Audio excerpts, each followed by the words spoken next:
En La Ventana Comunitat Valenciana, la entrevista.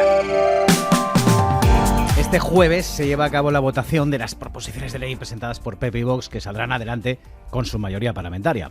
Leyes que afectan al plurilingüismo, la memoria democrática, entre otras, y que han generado no poca polémica. Vamos a hablar de este y otros asuntos con Juan Pérez Llorca, portavoz adjunto del PP en Les Corts y secretario general del partido, el número 2, vamos. Señor Pérez Llorca, buenas tardes. Buenas tardes. Gracias por asomarse a la ventana.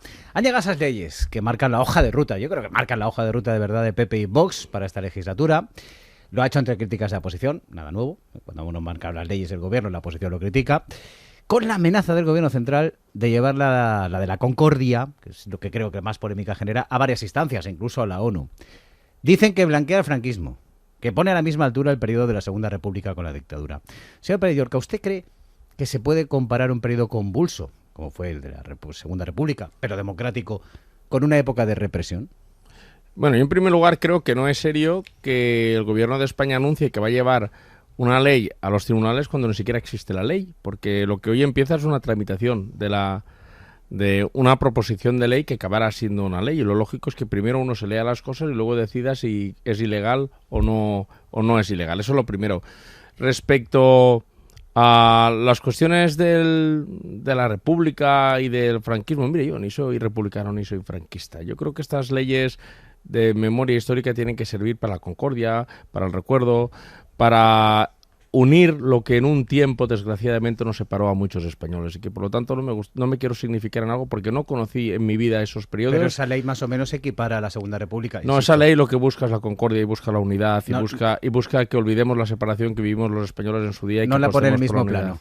No la pone en el mismo plano, porque parece que la pone en el mismo plano. No, y además hay otro detalle muy significativo. Fíjese usted que la ley que se lleva a debate a las Cortes ahora es una ley que la fecha de inicio la tiene en la misma fecha de inicio que tenía la ley de memoria histórica del Botanic. No, creo que la izquierda ha querido movilizar ahí una polémica que no existe como tal. ¿No cree que llegará esos recursos o que anuncia el gobierno a ninguna parte? Pues no lo sé si los pondrá o no los pondrá. Lo que sí que sé que la ley cumplirá, la ley nunca más bien dicho, y que será muy respetuosa con todos los valencianos y las valencianas. En cuanto a antifraude, otro de los asuntos, lo digo por no abordar todos, evidentemente no tenemos tiempo, ¿habrá un candidato que goce del respaldo de la mayoría, del Parlamento y los partidos, que no acabarán criticando sus investigaciones, que suelen ser molestas para el poder, esté quien esté, porque desvela las irregularidades que perpetran ayuntamientos, diputaciones y Generalitat? Fíjate, yo creo que es muy importante que los partidos lleguemos a un acuerdo para elegir al que represente a antifraude. El modelo de elección del director de la agencia es un modelo que parte de la iniciativa popular, que parte de asociaciones que luchan contra la corrupción, que presentan candidaturas y que sobre esas candidaturas se tiene que el señor Linares dijo aquí, en la ventana Comunitat Valenciana de la SER, que era lo que ellos habían propuesto hace 2 años. Sí, y es que es lógico, porque fíjese que los políticos bloqueemos algo que nace de la iniciativa popular, pues es un grave error de la democracia y un grave error de los políticos, porque luego perdemos aún más credibilidad. Y por lo tanto es muy importante que se lleguen a acuerdos. Yo creo que seremos capaces de llegar a acuerdos. ¿Habrá acuerdo en la renovación de los órganos estatutarios? Pues, hombre, yo espero que lo haya, porque si los partidos de la oposición no quieren sentarse y no quieren hablar, estarán haciendo muchísimo daño a la democracia y muchísimo daño a instituciones muy importantes de la Comunidad Valenciana. Pero al final no pasa lo mismo cuando el Botanic estaba en el poder y en los últimos meses no se sentaban la oposición que eran ustedes con el Botanic, ¿o no? Pero quedaban 2 o 3 meses o 4 meses para las elecciones autonómicas y que pensábamos y estamos convencidos de que iba a haber un cambio de gobierno. Y claro, no es lo mismo intentar afrontar la renovación cuando crees o piensas que puedes salir del poder, que ahora, que acaba de pasar una legislatura, que quedan prácticamente 3 años y medio por delante, que creo que es el momento para afrontar estas renovaciones. ¿Puede que en la próxima reunión entre el presidente de la Generalitat y la secretaria general del PSPB, Diana Morán, se puedan alcanzar acuerdos, o es una utopía, por lo visto, por el ambiente que se respira? Por parte de Carlos Mazón y del gobierno de la Generalitat no es una utopía, es una necesidad, y lo van a plantear así. Por parte de la señora Diana Morán, si ella consigue romper un poco del sanchismo y empieza a tener una agenda propia valenciana, habrá posibilidades. Si solo viene a ser una portavoz del sanchismo en la comunidad, lo veo difícil. Por cierto, ¿ya hay fecha o qué?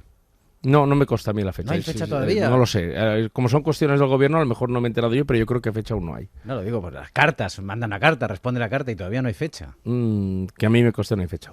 En ese encuentro no creo que se hable del caso de la diputada socialista Ana Belén Juárez, del PSPB, que tiene una causa pendiente por cohecho y acoso laboral. Usted pide a la señora Morán, pidió hace 2 días, creo, que se pronunciara. Quería saber usted cuál es la postura socialista en estos casos. Claro. Mire, yo tengo una cosa siempre clara. Cada vez que se condena a un político porque ha desempeñado mal su función, acabamos perjudicados todos los políticos. Es cierto que te afecta más cuando afecta a un político de tu partido. Pero es cierto que se degrada mucho la política siempre que un político le condenan. Yo a la señora Juárez le deseo que le vaya bien y que no la condenen, aunque sea de otra formación política. Pero también es cierto que hasta hace pocas semanas el PSPB criticaba el caso del alcalde de Orihuela y al mismo tiempo, al siguiente día, tomaba posesión una diputada socialista que estaba encausada. Por lo tanto, lo que le preguntaba a la señora Díaz Morán es que habían cambiado el criterio, o es que tienen un criterio solo para los del PP y otro para ellos mismos. Es que eso es lo que es contradictorio y eso también degrada la política, ser cínicos. ¿Y cuál es el criterio del número 2 del PP? Lo digo porque hemos visto muchos casos, lo han visto en su partido, lo hemos visto recientemente con Jorge Rodríguez y Mónica Oltra, que causas que provocan su dimisión, incluso de la vicepresidencia del Consejo, de la presidencia de Diputación, el presidente Camps, con ustedes, luego no se puede restituir. Luego hay una condena de Google, de Telediario, no se restituye su cargo. Mire, ¿Cuál es su posición? Yo creo que hay que estudiar caso por caso. Y creo que es muy difícil establecer una normativa genérica que haga que todos tengan que dimitir o no según el grado o el motivo que sea de la investigación. Yo soy un defensor de la presunción de inocencia, porque este país, que es un país democrático y es un país que tiene un ordenamiento jurídico estable, tenemos que creer la presunción de inocencia. Lo que no podemos es culpabilizar a todo el mundo desde el principio. Eso sí, las reglas del juego tienen que ser iguales para todos.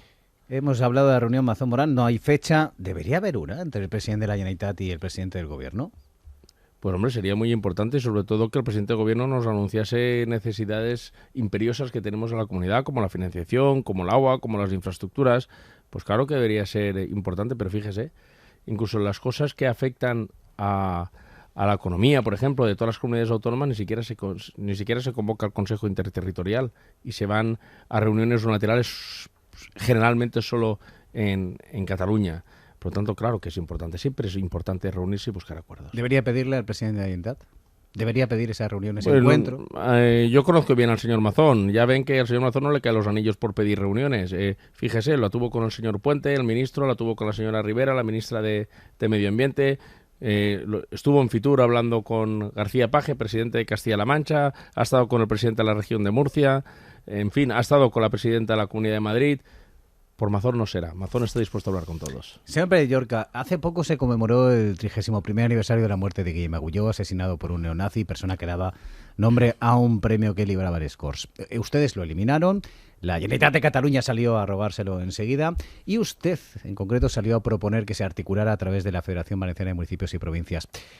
¿Eso lo hizo como respuesta a la decisión de la Generalitat de Cataluña? No, lo hice porque creo que cuando se habla de rendir homenajes a las personas, es muy importante que haya unanimidad.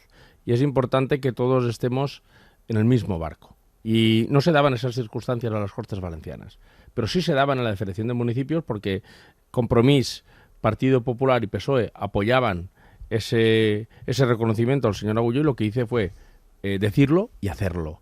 Porque al día siguiente de anunciarlo presenté yo personalmente un escrito a la Federación Valenciana de Municipios y Provincias solicitando que convoque cuando nos toque ordinariamente la reunión y la junta de portavoces y se plantee el escrito que he presentado yo como portavoz del Partido Popular para que sí se otorguen ese premio o ese reconocimiento, que se elija qué modo de reconocimiento se quiere hacer al señor Agulló. ¿Sabe cuándo será esa fecha? No, eso ya depende cuando convoque la presidencia, no tardará mucho. Los padres de asesinado dijeron que no querían que se articulara a través de la Federación Valenciana de Municipios. Creo que comentaron el asunto con el síndic Joan Baldoví, que creo que se lo transmitió a ustedes.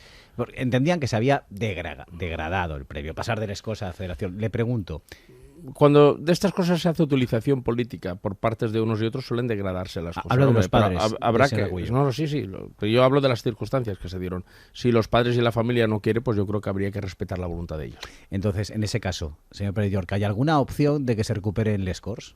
Bueno, les Scores tienen unos premios ya que otorgan, que es el premio Vinatea, que es un premio que está aprobado y recogido en la normativa del Scores, no recuerdo cuál exactamente, y en base en base a esos premios se otorgan. Si se quiere otorgar otro premio, pues hay que plantearlo y lo tienen que aprobar todas las fuerzas políticas. Que Usted, hay que reconocer. Que es portavoz adjunto y que tiene PP, cierta mano en el Grupo Parlamentario Popular. Por el ¿Se PP puede no había recuperar? problema, pero es cierto que en estos momentos todos los partidos que tienen representación en las Cortes no estaban por esa labor. Bueno, era Vox el que no estaba. Era por la Vox, labor. era Vox, y por lo tanto también hay que respetarlo.